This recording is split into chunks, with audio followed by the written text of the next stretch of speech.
I'm John McQuay with 8541 Tactical, and this is Mail Call Mondays, the show that answers your questions about precision rifles, optics, and equipment. Well, last episode we went through some ladder testing, and we showed you how to interpret the ladder test, and we ended up with some fired cases. Well, this episode I'm going to show you how to get some information off of these fired cases that we need before we start resizing our cases in preparation for reloading. Now, brass is an elastic material. When you take your loaded case, it is a smaller dimension than the chamber that you're loading it into. When you fire the case, the pressure of the explosion inside the case causes it to swell out and grip the chamber walls. This is actually what seals those hot gases inside the rifle and allows the bullet to be pushed through the small bore diameter and on its way down to the target. It is not actually your bolt locking into the receiver that seals the chamber. All the bolt does is hold the case into the chamber. Now, once the brass has cooled and once the pressure has dropped in the chamber and in the barrel, the brass will contract just a little bit so that you can then pull it out of the chamber and eject it. If the pressure was still high and the brass was still gripping the walls of the chamber, it would be impossible for you to extract it with just hand pressure. You'd end up ripping the head off the case and leave most of it still in the chamber, which is a malfunction that occurs from time to time. So this continued process of stretching and contracting, it work hardens the brass. Brass is one of those materials that over time, the more it's stretched and contract, it actually gets hard and brittle, and that leads to cracked case necks and all kinds of other problems. So what our goal is when we resize these cases is to mash them back down to a dimension that will allow them to easily fit inside the chamber of our rifle, but that has enough tolerance that when you fire the case, it doesn't have to stretch all that much to grip the walls. So there's that fine balance in there that we're trying to find. New ammunition that comes out of the box is sized to SAMI specifications so that it will chamber in just about every rifle out there. What we want to do is we want to resize our brass for our specific rifle. Now, here's the catch that guys get into all the time. You can just neck size these cases, which means just smash the neck back down in order to grip a bullet, load them back in, and go. The body will be as large a diameter as it can be and still fit inside the chamber, and it really won't have to stretch much in order to hold and seal the pressure into the chamber.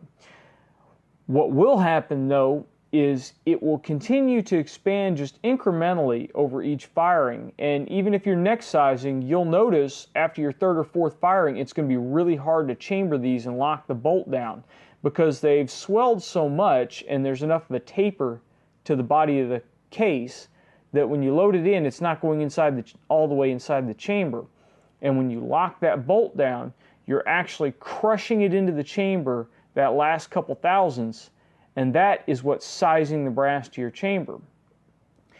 If you shoot a bench rest gun and you're not worried about 100% reliability, then you can do this. It's not a big deal. The worst thing that's going to happen is you start getting to cases that won't chamber and you'll have to toss them aside.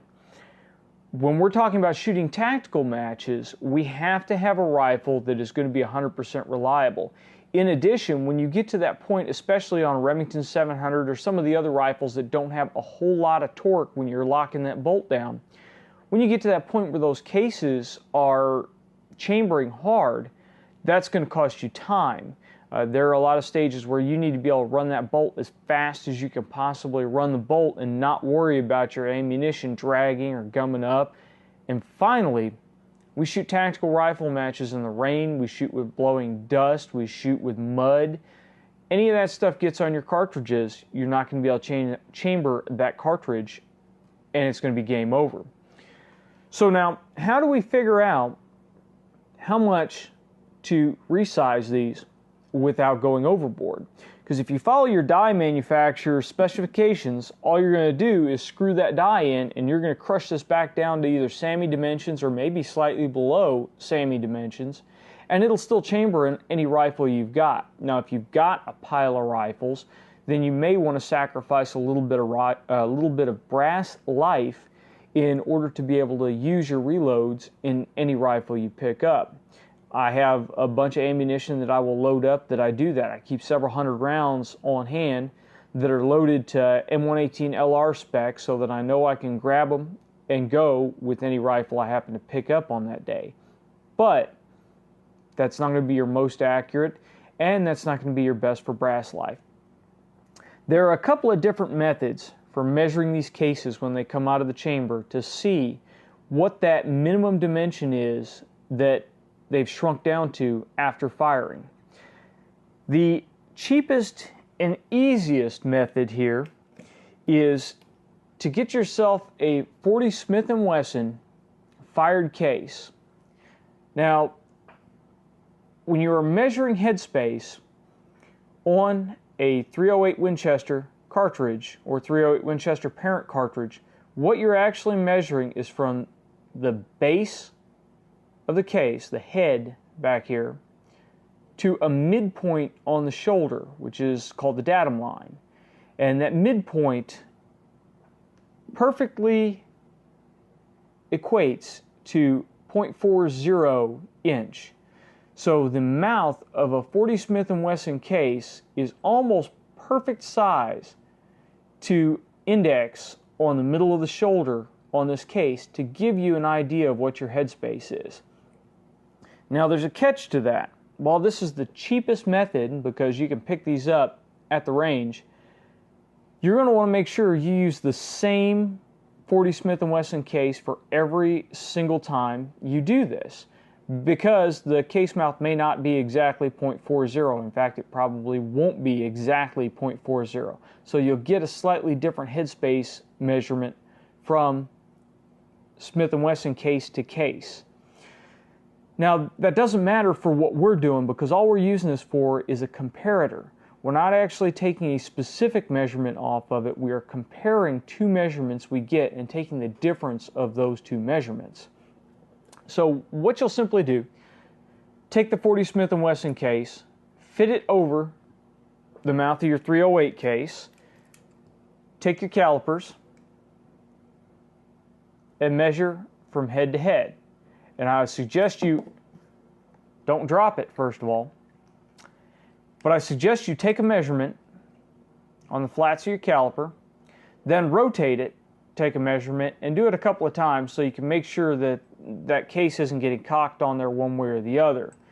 So take your measurements a couple of times, and then you have the option of doing one or two things. Either you can just write down the measurement you're getting off your calipers on your notepad, or you can zero out your caliper so that with this case it reads 0. Now the reason you do that is because the next thing you do is you're going to take this, you're going to go to your resizing die, and you're going to back your resizing die off a turn or two.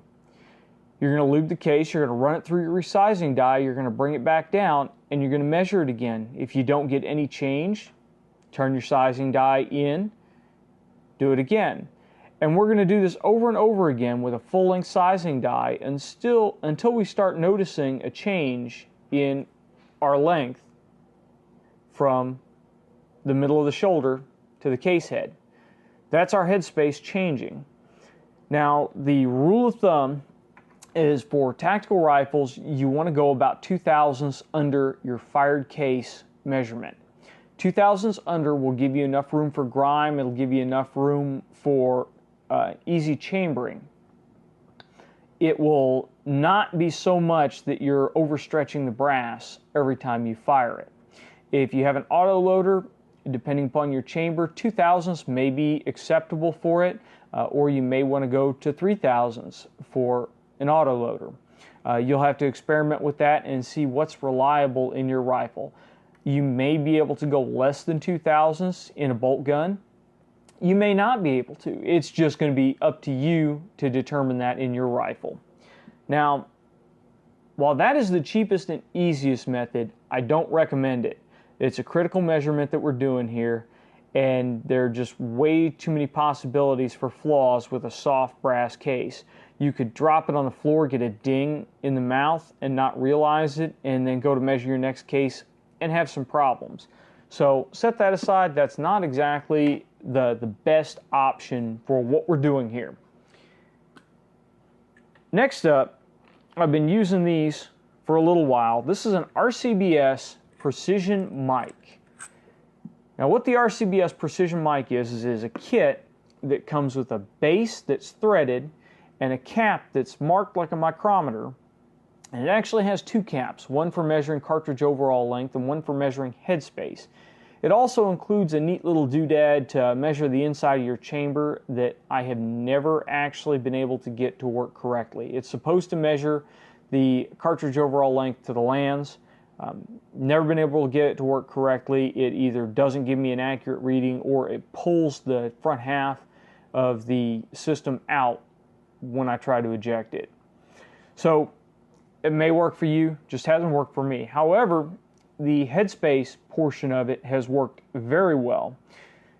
All you do is take your fired case, drop it into the base, take the headspace portion and screw it down until it contacts it. Now you don't want to crank it down because you're working with steel pieces here and you're working with a piece of brass inside of it, so you can actually crush that brass down and cause some problems.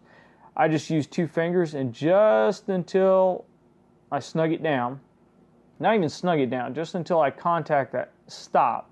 You can feel it. It's kind of a sticky feeling when it stops and you back it off. So just when you hit that stop, then there's a scale on the side of it for you to read. Now, this case actually reads 00 on this scale. The thing you got to understand is the scale does not mean anything. It doesn't equate to anything in the real world. The only thing the scale is there for is to measure the difference between two cases. So that one read 00.